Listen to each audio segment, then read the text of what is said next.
Hey, my name's Alex, and this is my podcast, ALEKS Listens. Normally I talk about philosophy and ethics and race and identity and mental health and that kind of stuff. So if this is your first time either watching or listening, welcome. Nice to meet you. A bit about me, I'm 23. I'm currently in self-isolation in Melbourne after spending nearly 10 months studying in London. I study philosophy, I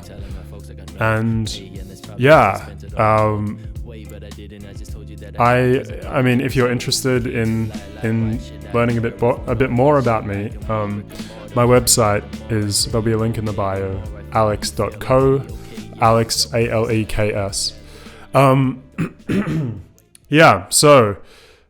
Today I wanted to talk about something very dear to me. And as trigger warnings are something that I respect,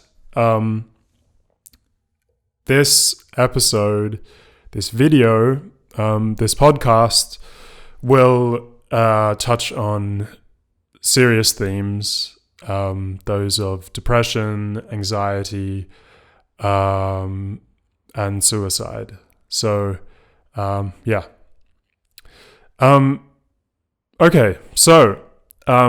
You might see that I have this book here, and I don't have much written down apart from 3 dot points, which are the main things that I wanted to talk about today. So the first thing is depression and isolation. The first things are depression and isolation. I guess a while ago, maybe 2-3 months ago, I recorded, longer actually, it would have been last year, I recorded an episode which kind of outlined my understanding of the fundamentals of my experience of depression. Mainly I was kind of exploring, I was exploring symptoms and the way they manifested and the way they made me feel. And I guess my depression is severe. It fluctuates between kind of being extremely debilitating to being moderately debilitating, as it is right now. Also, one thing that I didn't mention that I'm going to talk about, which I've actually been very, very hesitant to talk about for a number of personal reasons. But I realized that the personal reasons were actually kind of really selfish, and they were a product of me being a child of a very competitive world. And so I was hesitant. Initially, I was very hesitant to talk about my depression because I didn't want it to impede my capacity to become employed.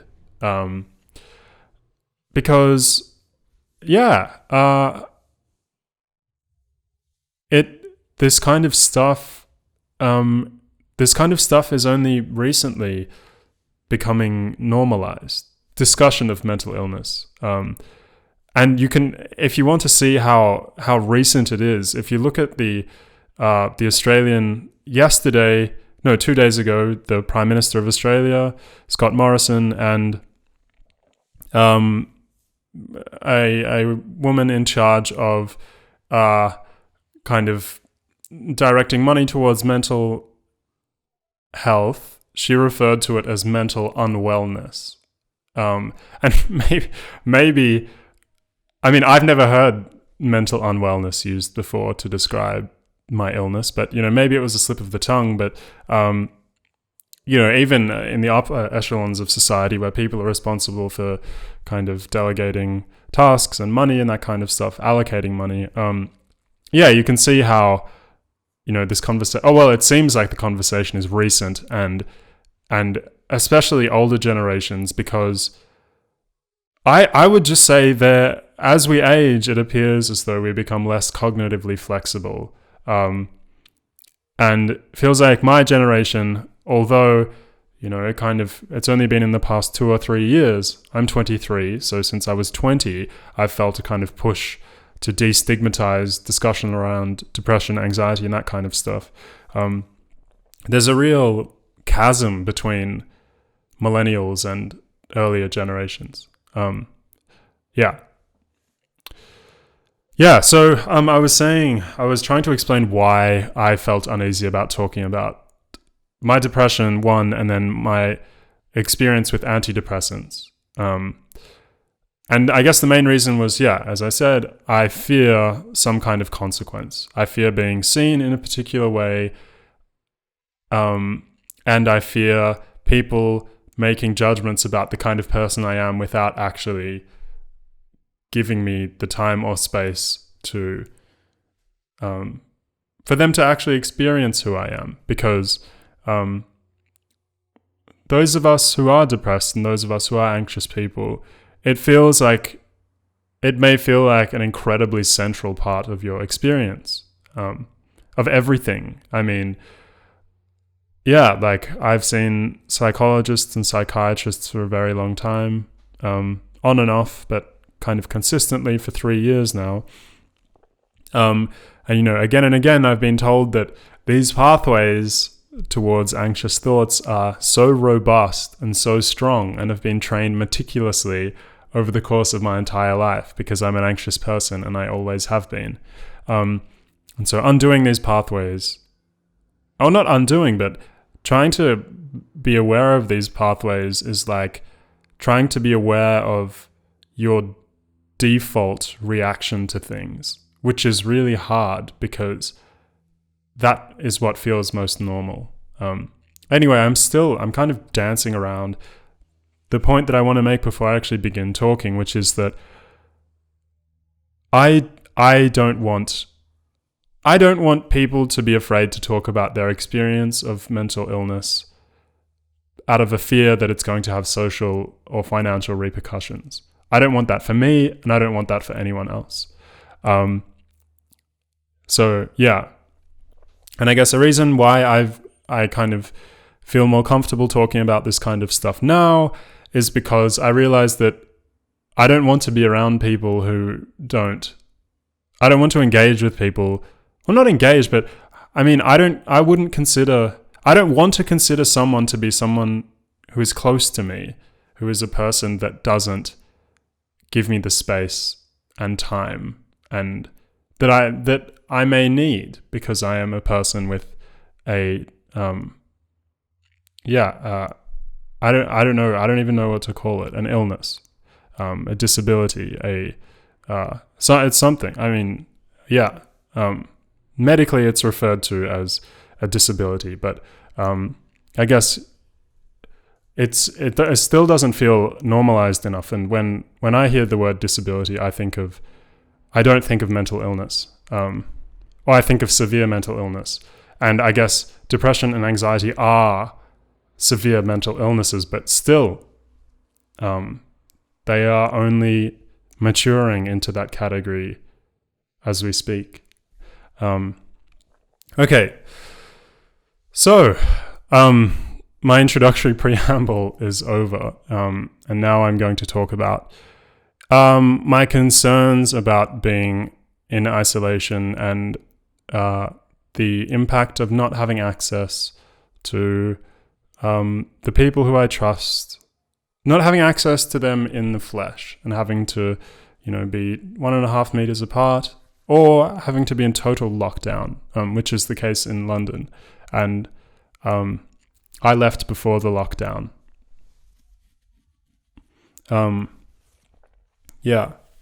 Okay, so recently the Australian government has created this kind of call service where you can call your therapist or you can call a GP, and they have given some money, although it doesn't It doesn't sound like it's enough compared to, the demands of, I think Virgin Australia, an airline, is asking for $1.5 billion, something around there, alone.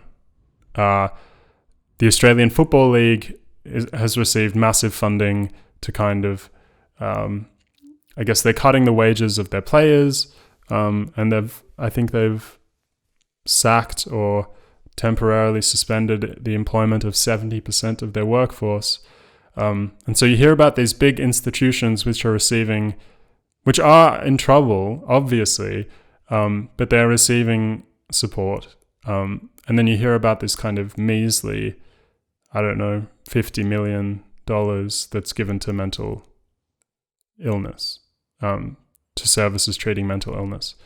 And it's not acceptable, and that's not what this podcast is about. But that was upsetting for me to hear, that still the priorities of our government and of our society are bailing out the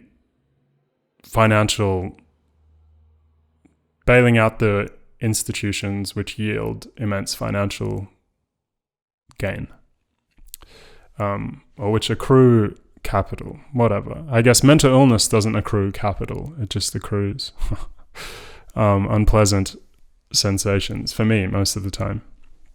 Okay, so in isolation, as I was saying before, my concern is that I, along with everyone else, we are going to have our worlds radically changed. I mean, they've already been radically changed, but it's going to keep changing.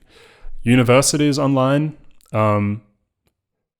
my jobs are gone,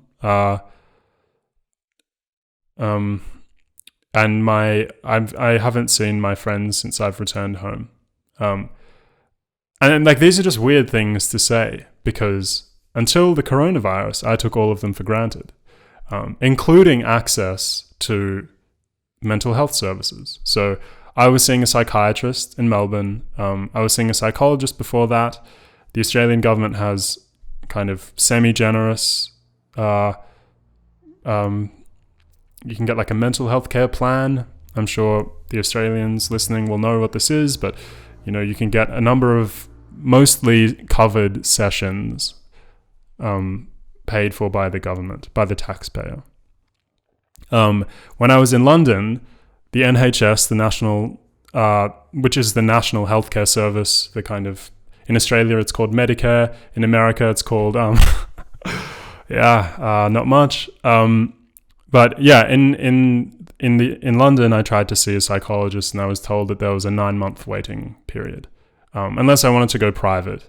And I mean, that was just really sad, and that kind of, I guess I felt as though I had adequate support because I had lovely housemates who were emotionally intelligent and willing to kind of engage with me and my feelings. But yeah, I'm grateful for Australia, the Australian public healthcare system, and the support that I felt in the past. One major step forwards that I took was trying to liberate myself from the fear of discussing things that I felt. And yeah, a lot of that came through the interpersonal connection between myself and my most recent psychiatrist. And that interpersonal space is gone. People who are seeing their therapists, their psychiatrists, psychologists, whatever, if they're doing it, it's over the phone, most of the time. And while that's great, that service is available,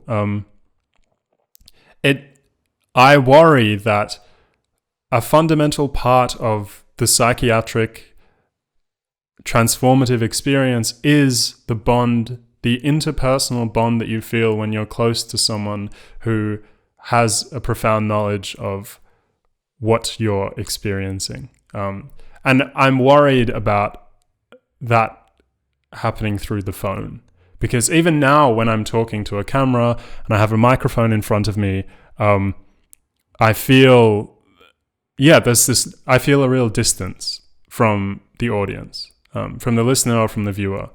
And I have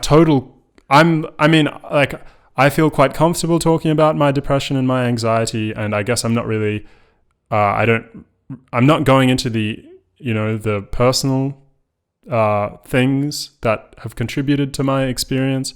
But, when I do that, I don't really want to do it over the phone. But none of us do. And that's just the reality of the current situation. So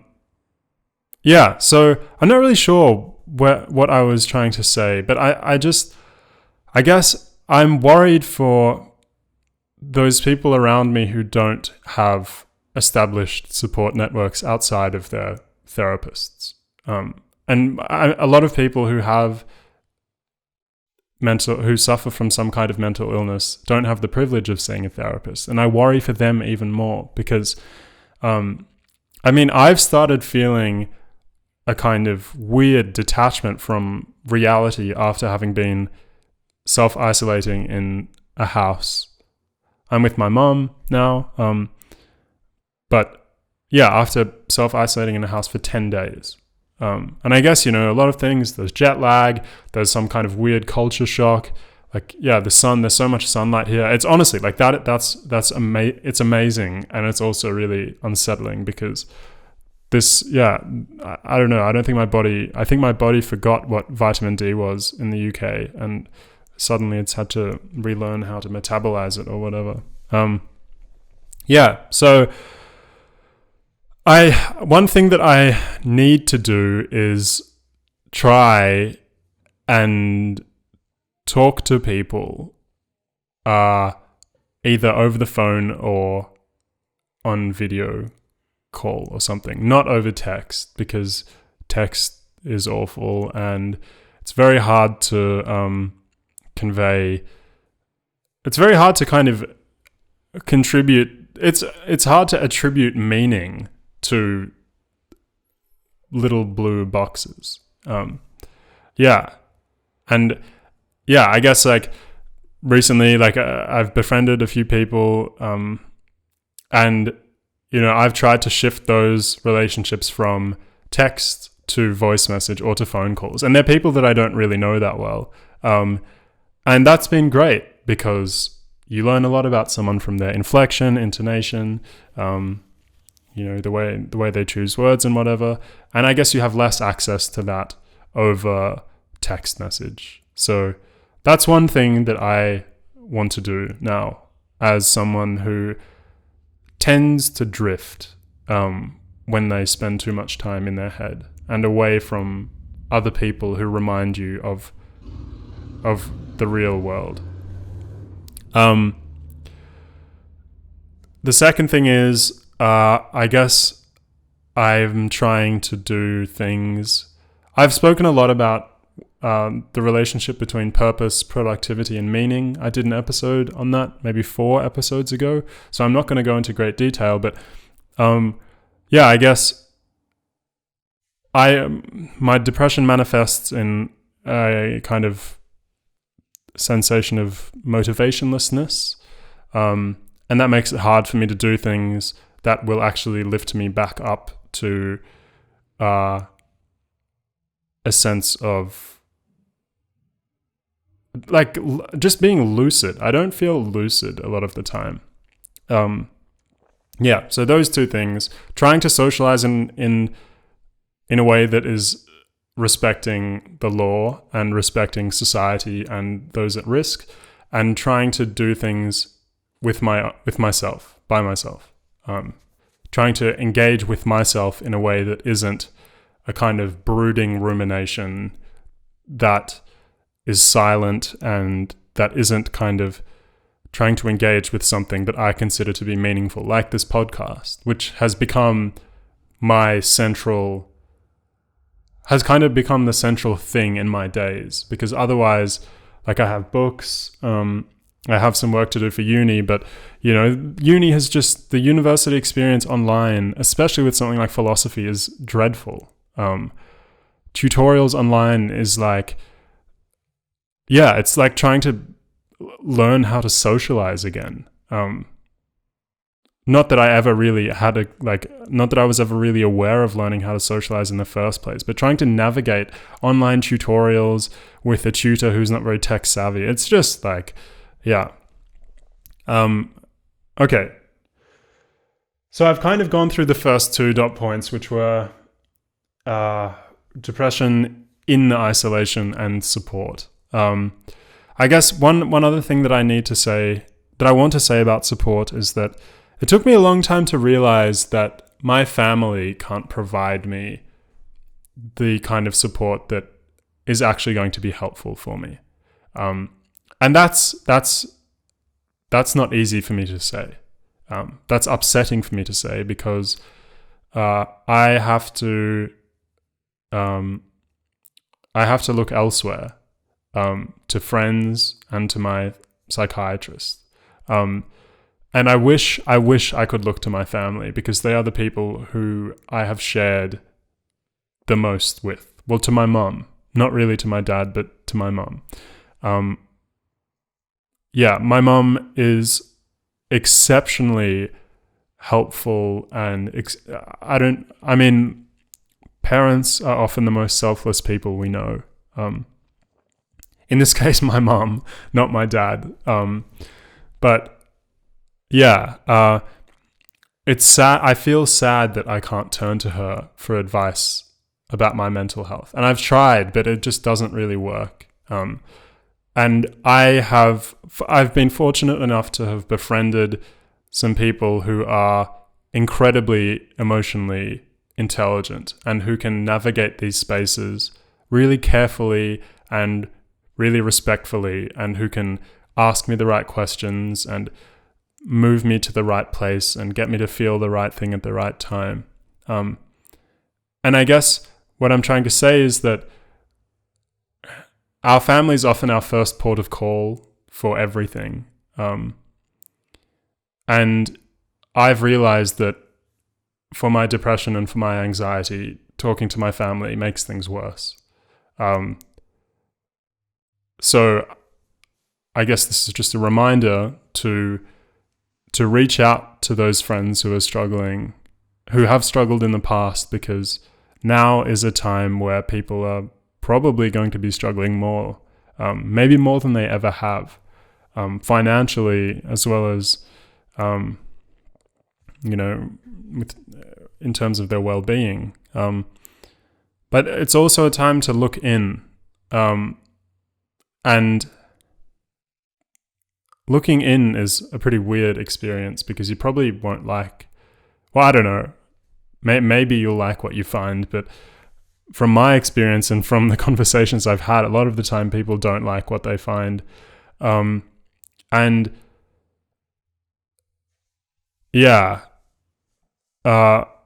I get older, I realize that the kind of steps forward that I take, which make life feel easier for me, are steps which allow me to feel more comfortable with the way I am in the world.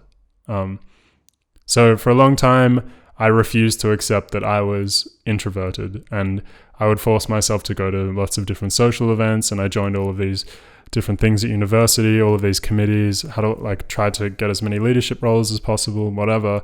And then I was like, this is actually fucking me up a lot. And it was hard for me to sacrifice these things that felt familiar, and because everyone else was socializing around me. And it was hard for me to let that go and to kind of turn inwards and prioritize the messages that I guess I felt I was receiving from my mind and from my body. And this is where the third dot point comes up, which is the weird line between self-obsession and regulation, and self-sacrifice, because a lot of therapy and a lot of the conversations I've had with my psychiatrist have been about my experience, my story, the people around me. Everything is through my lens. And sometimes I worry that the decisions I make are fueled by this kind of weird narcissism where I'm like, I don't want to do that, or I don't want to see you, or I don't want to talk to you because it's going to make me feel bad, or it's going to make me feel stressed or something. And I've become very good at drawing that line and being like, no, I'm not going to do this. And I feel pretty ruthless. I'm like, no, like there's literally nothing you can tell me that's going to make me do that or go there. I'm just going to do my thing. Like while I was in London, a lot of people who go and study overseas, a lot of people who I know who go and study overseas have this incredibly social experience, and they go drinking all the time, and like there are gigs and whatever and parties. And I know that stuff doesn't sit with me very well. And so I was like, no, I'm not going to do it. I'm not going to do any of it. And so I didn't. I think I went out twice. I went out twice in London. One was like a few days after my birthday, and the other time was on the eve of the election. And the outcome of that was awful. And yeah, that didn't really make me feel very good, but it didn't make anyone else feel very good. Anyway, I don't really know how to talk about the relationship between self-obsession and narcissism and self-sacrifice. And when I say self-sacrifice, let me try and define these terms. So when I say self-obsession, what I mean is like thinking about the world as though it revolves around you and your experience. And so as someone who suffers profoundly from depression and anxiety, a lot of my decisions are based around how I think things are going to make me feel. And I prioritize me a lot of the time. I come first, and like obviously like it's more nuanced than that. Like there are people who I care very much about who I will see regardless. It's not as if, you know, someone's going to be like, yeah, like, you know, I'm reasonable. I have values. I have a kind of ethics that I try and live by. But sometimes I worry that and my mom has said this to me a lot. My mom tells me that she thinks that the greatest shortcoming of my generation is the way we have been told that we are important as individuals. Because, yeah, I feel as though my entire education experience was one great lesson about how I fit into this big competition. And either I do well by climbing the ladder, or I don't do well by falling down. And that does really weird things I feel like that's done really weird things to my psychology. It's made me really competitive. It's made me I have a very weird relationship with progress and productivity, and I'm like the least realistic person ever. I did an episode on how unrealistic I am. It's called On Being Realistic. Yeah. So, yeah, I guess one thing to think about during these times is all of our decisions have an impact on ourselves and on others. And there's nothing we can do about that. I really don't believe that there are many things that a human being can do that have a net neutral impact on the world. Yeah. One of my closest friends recently went through a very strange household situation where people were leaving because of the coronavirus, and people who she was very close with, they were making very weird decisions, deciding to leave the state, deciding to go live somewhere, and and, saying, I need to do this for myself. I need to do this because I'm a depressed person. I need to do this because X, Y, Z. And sure, maybe you do need to do things like that. But after having a conversation with my friend who went through this kind of, her house fell apart. One thing that I realized was that during this time where community as we knew it is pretty much impossible, we have to build communities in whatever way we can and nurture them and protect them. And so think about the social decisions you make. Think about who you talk to. Think about who you're checking in with. Okay. Now we move on to the last part.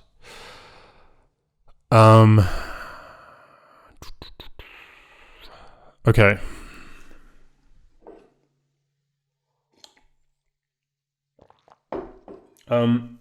So the last thing I wanted to talk about was my time on antidepressants. So I started taking Zoloft, which is sertraline, about a year ago. And initially, I started on, like a standard dose, 50 milligrams. You start with less and then you kind of build up. And initially it really mucked with my sleep. And the reason why I want to talk about this is because, one, I don't want to feel as though I can't talk about it. And two, I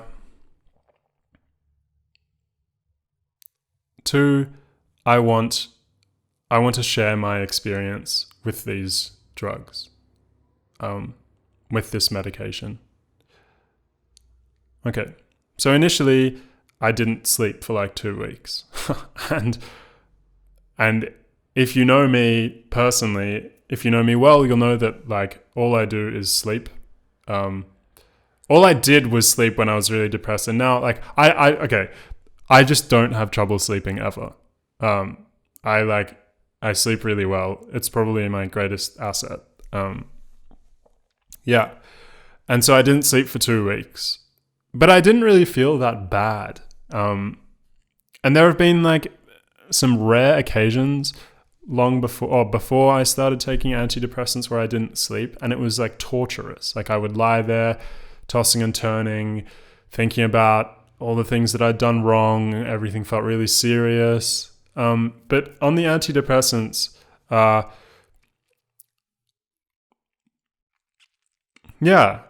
just, I don't know, it didn't really feel, maybe it's because I'm older and it's been a while since I've had a sleepless night.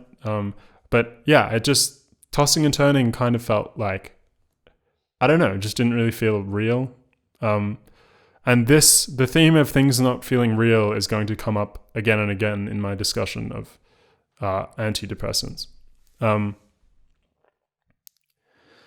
So that 2 week period went by. So I was prescribed this by my psychiatrist.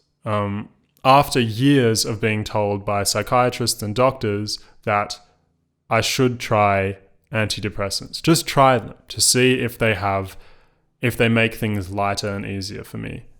And I put off trying them for years because I have a strange relationship with sobriety. I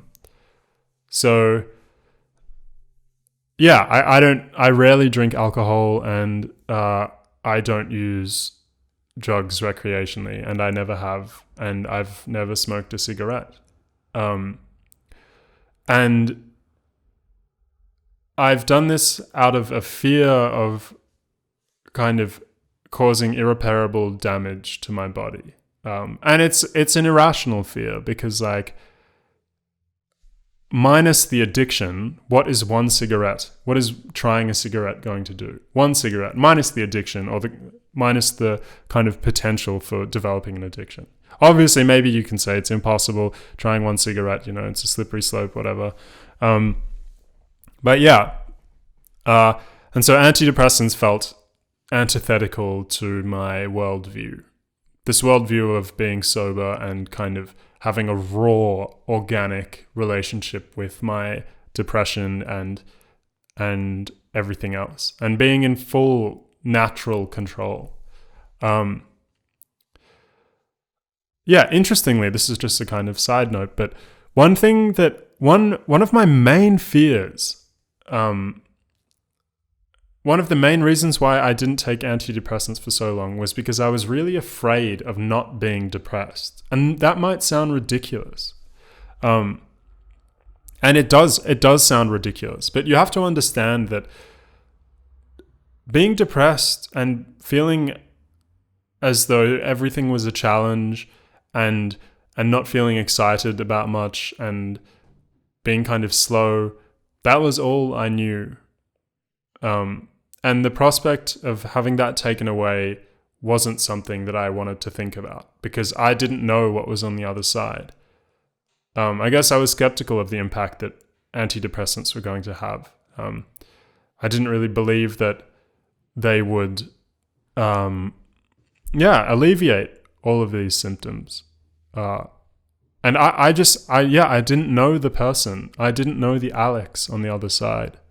I didn't know what I would look like as someone free from the kind of, ritualistic, crushing, spiraling patterns of thinking that I felt throughout the day. So anyway, there was that 2-week period where I didn't sleep. And then during that 2-week period, during the day, I would tap a lot and I felt really fidgety. And I was told that this is to be expected. That was just something that happened. I was I tap a lot as well. I've always kind of I guess I'm not a fidgety person, but because I really like drums. I don't play drums, but I watch a lot of drummers on YouTube. And so I like melodies and I like kind of patterns. And so that's something that I've always done. But I noticed that during the first 2 weeks, I was just constantly tapping. And then the 2-week period went by. And then I increased my dose, I think from 25 milligrams to 50 milligrams under the instruction of my psychiatrist.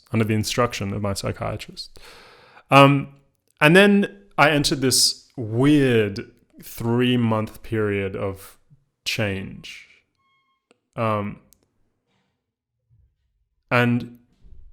the change that I felt, I don't know how much I can attribute to the antidepressants, and I don't know how much I can contribute to my lifestyle.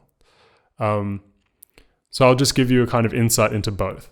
So first I'll talk about the lifestyle because I think that's the most important thing. So I started dating someone who is now a very informative and insightful and helpful and supportive presence in my life. I guess we've since stopped seeing each other because I left for London for a year.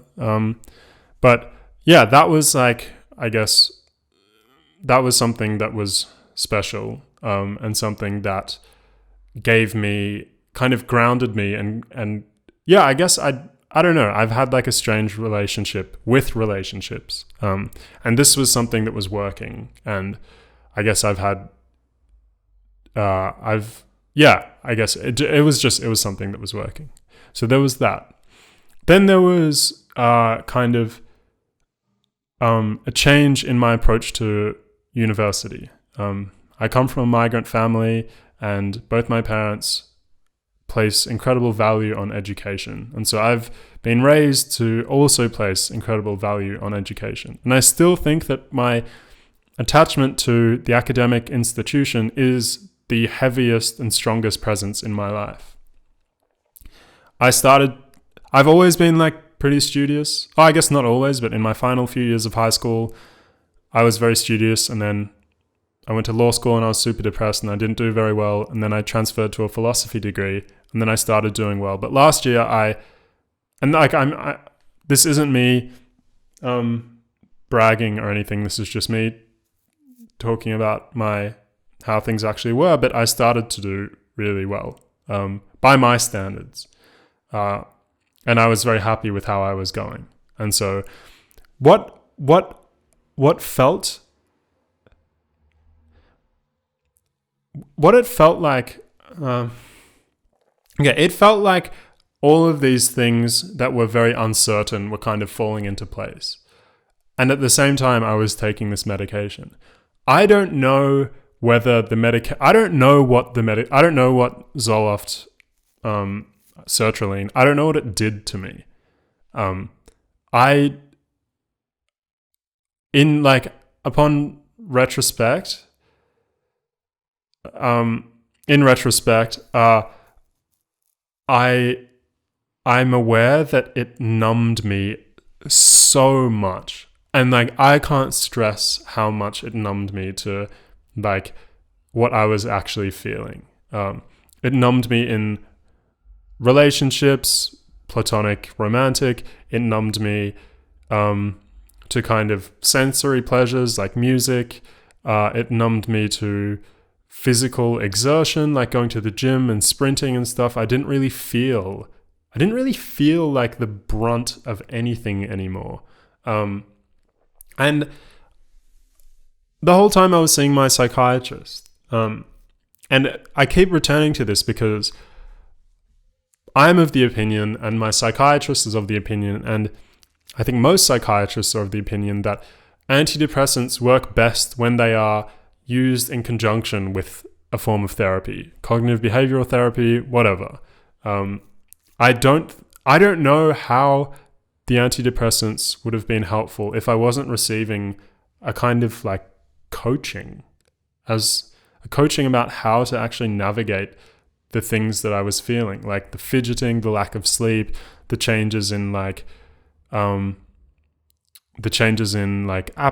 the changes in interest in things, like being not being very excitable, but not being like super flat either. It kind of felt like it just, like my mood was just like steady. Excitement was like pretty low. I guess like compared to most of my friends, it seemed like I was pretty low, but not as low as I normally was. And that allowed me to do a lot. It allowed me to study really seriously. It allowed me to start this podcast.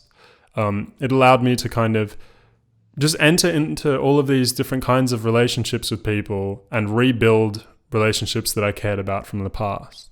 And again, I don't really know, apart from the stabilizing and numbing effect and the kind of fidgeting, I don't really know what Zoloft has done to me. And that's really scary. Yeah. One thing, so for a while I saw a psychiatrist in London. I don't even know how that happened, but I like went to a doctor and I was like, look, I don't know, I don't feel so good. I think I have seasonal affective disorder. I do, like I was diagnosed, whatever, but like it's a pretty weird thing, seasonal affective disorder. If you don't know what it is, it's pretty much like a strain of depression or a strain of kind of mood alteration disorder where if you don't have sufficient sunlight, you feel low. So anyway, I kind of explained my psychological history to this doctor, and then they're like, shit, like you should go see a psychiatrist. And then I was able to see one. So that was cool.